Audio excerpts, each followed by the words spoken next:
welcome to another time out on Relationship Plus. My name is Praise for like 7 episodes there about right now. We've been looking at insecurity and why people go through insecurity, and we've been trying to provide solutions to insecurity issues. And the last time I was here, the last session, I talked about the fact that sometimes God puts us in an unpleasant situation to prepare us for a future He has for us.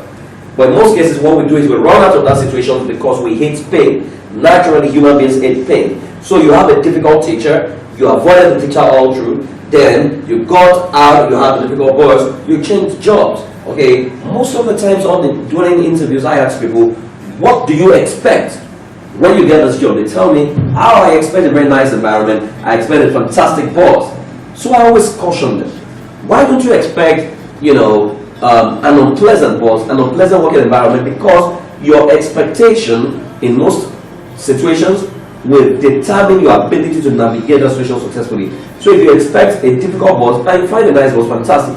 But if you are expecting a difficult boss, your expectation helps you prepare effectively. Many of us ran away from home because we felt our parents were too hard.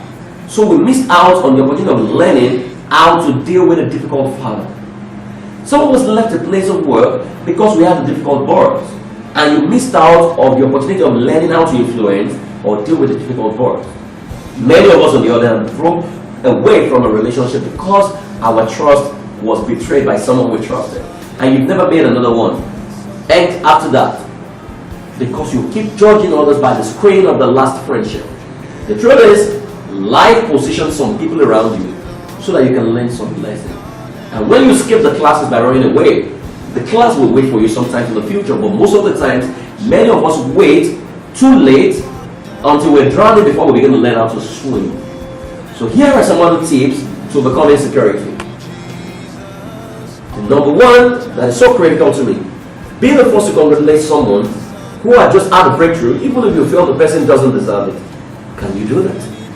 A friend at work just get promotion. You thought you should be promoted. Can you be the first to congratulate the person? Can you take the person out? I remember I had a friend, we were all both working. Then my boss decided to bless him with a car. Bought a car for him. I followed him to buy the car and I paid for it. I was genuinely happy for him.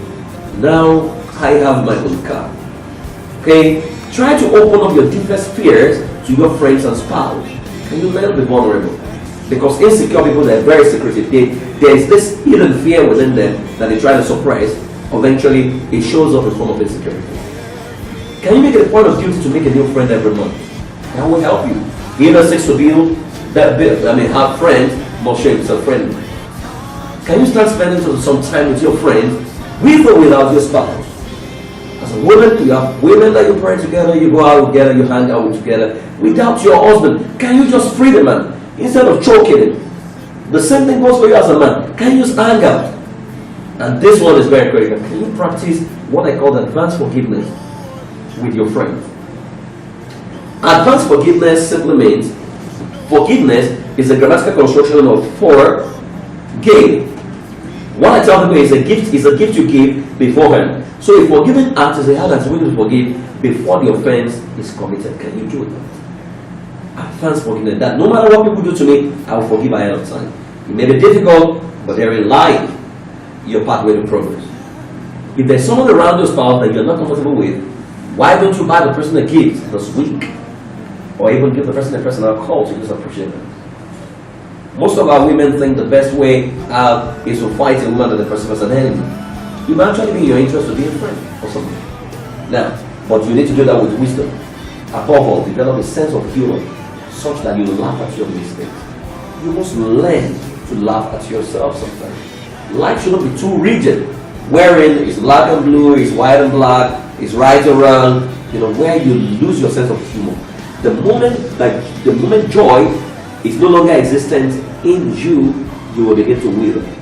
So why don't you smile today? Give it a smile. Okay? Always remember, it's better to build bridges than to be trying to dig a dungeon. Life is about relationship. And you must try. So let us have a world of ordinary people living life the way God wants us to. And if we have a world ordinary